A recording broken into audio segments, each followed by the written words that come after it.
Friendship, one of the most important relations of our lives. We can appreciate and understand this relation even more in this time of pandemic.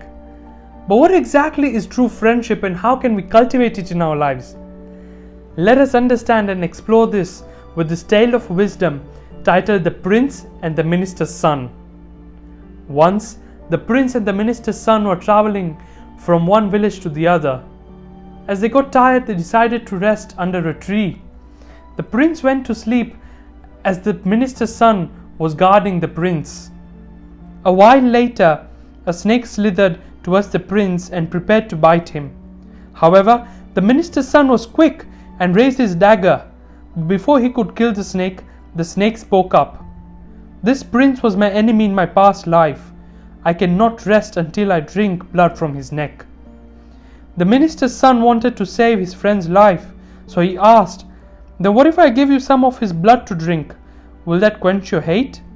The snake agreed. The minister's son made a cup out of dry leaves, and he climbed upon the chest of the prince who was still fast asleep. With his dagger, he made a small slit on the side of his neck.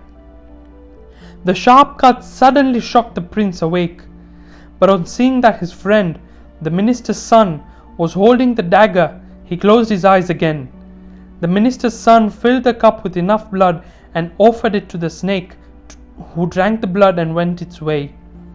Meanwhile, the minister's son dressed the wound with herbal medicine, and they continued on with their journey.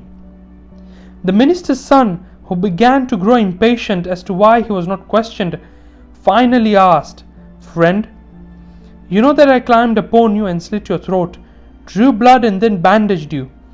You even saw me do it. Still, why haven't you questioned me or asked me for an explanation?" The prince answered, "You are a friend of mine. I believe that whatever you may have done must have been good for me. That is why I desire no explanation. If someone else had attempted this, I would have been suspicious. But with you, I know you are a close friend and I have boundless trust in you, that my friend shall never ever do any harm to me." This is true friendship. A true friend is one who may seem to be doing harm, but is for the betterment of the friend. And the friend in return should not sulk or feel bad by such actions, but rather feel that whatever my friend is doing, he must have some good intention behind it. This is the very foundation of true friendship, and that is trust.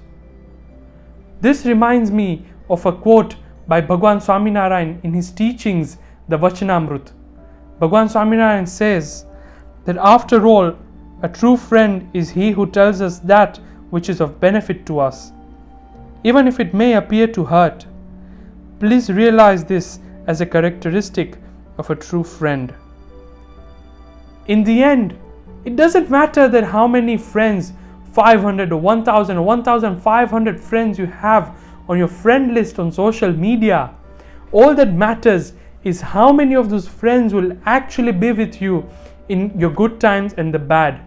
And the very basis of friendship is trust, which we must cultivate in our lives. Thank you and Namaste.